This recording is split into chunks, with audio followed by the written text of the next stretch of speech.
Ça nous amène finalement au deuxième point que on aimerait voir avec vous également, c'est aussi de s'interroger sur notre propre rapport à l'argent. Oui. Donc, comme tu le disais tout à l'heure,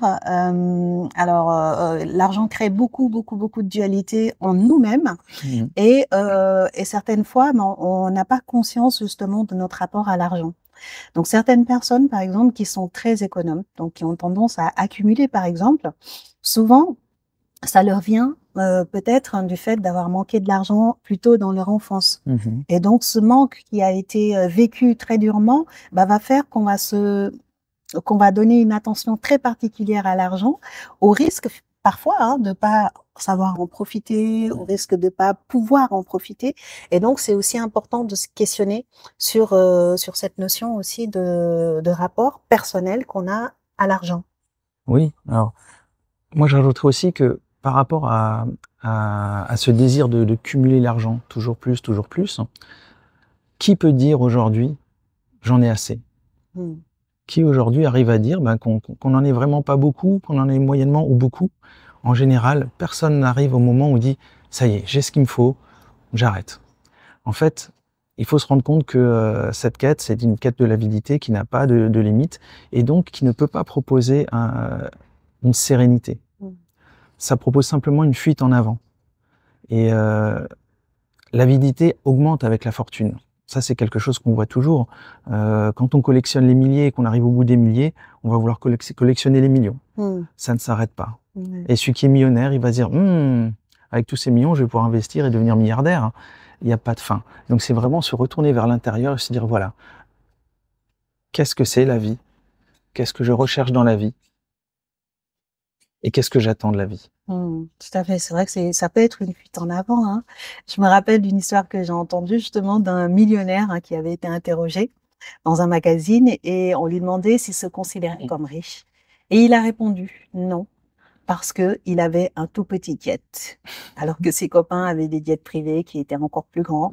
Et donc lui, finalement, il se considérait comme pauvre entre guillemets parce que voilà, il avait cette volonté de toujours plus et cette comparaison aussi qui peut du coup advenir lorsqu'on est dans une quête à toujours plus. Alors oui, alors je voulais juste dire par rapport à ce que tu as dit, Mhm. c'est que j'ai vu une étude, enfin oui, une étude sur les gagnants du loto, Mm. qui montre que la première année, c'est fantastique, ils sont dans l'euphorie et tout, et que dans 100% des cas, après un an à peu près, leur niveau de bonheur revient exactement au même niveau qu'avant d'avoir gagné. Mm.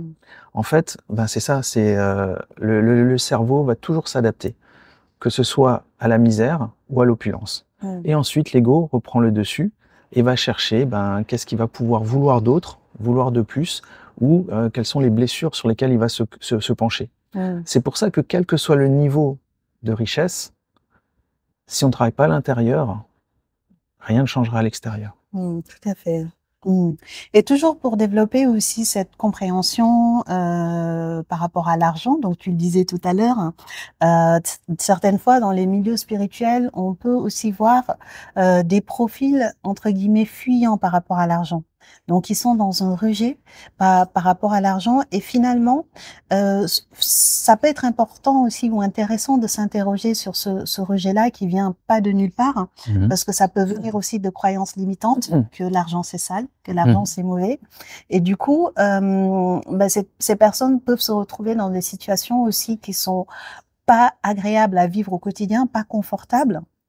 Et, du coup, ça peut créer aussi beaucoup de préoccupations au niveau de l'argent. Parce que Mhm. malheureusement, oui, si on est dans un bonheur intérieur, dans une recherche de dépouillement, c'est très bien, mais quand on vit dans une société où l'argent reste encore une monnaie d'échange, ça peut être aussi beaucoup de stress, beaucoup de préoccupations et puis des envies qui sont extrêmement louables ou des projets qui peuvent être mis en matière et qui ne peuvent pas l'être à cause de cette relation fuyante aussi par rapport à l'argent. Donc, voilà, important de Alors, moi, questionner. j'aimerais rajouter aussi que le rejet n'est pas spirituel. Et rejeter l'argent comme n'étant pas spirituel, c'est le rejet qui n'est pas spirituel. C'est pas l'argent. Et comme tu l'as dit, avec l'argent, on peut faire des grandes choses et des belles choses. On peut construire des écoles, on peut aider un SDF, on peut faire le positif. Donc déconstruire cette croyance que l'argent est sale et que l'argent est généré par des mauvaises personnes. Si vous êtes une bonne personne et que vous générez de l'argent, ça ne va pas vous transformer en mauvaise personne. Tout à fait. C'est une mauvaise personne qui génère de l'argent qui reste une mauvaise personne et qui simplement aura plus de pouvoir pour peut-être distribuer ces mauvaises ondes. Donc si vous considérez être une bonne personne, ne fuyez pas l'argent, au contraire, accueillez l'abondance et rayonnez l'abondance. Merci Namdak pour cet éclairage. Alors justement, cette notion de s'interroger vraiment sur le profil de l'argent, ça permet aussi de développer la compassion. Parce que ça arrive souvent dans les groupes d'amis ou même dans les familles, en fait, finalement, qu'on puisse pointer du doigt une personne justement à cause de son rapport à l'argent, en disant regarde comme elle est radine, regarde voilà justement comme elle est dépensière, etc. Et comprendre aussi que ce rapport à l'argent, il est lié à la famille, il est lié à la construction de la personne, et travailler aussi à cette compassion et à cette empathie. Sortir du jugement. Voilà, qui nous permet de sortir du jugement binaire, l'argent c'est bien ou c'est mal. On sort du jugement pour se relier à la personne et d'un coup on découvre quelles sont les raisons. Si maintenant il y a une personne qui est un peu avare, eh ben, il faut voir d'où ça vient. Et d'un coup, on va plus la juger comme quelqu'un de mauvais, on va simplement comprendre et peut-être même compatir à « Ah, cette personne, elle a vécu ces choses-là, je comprends mieux pourquoi. » Et quand on comprend pas, c'est pas grave. On peut aussi ne pas comprendre, mais simplement accepter que chacun a sa propre vision des choses.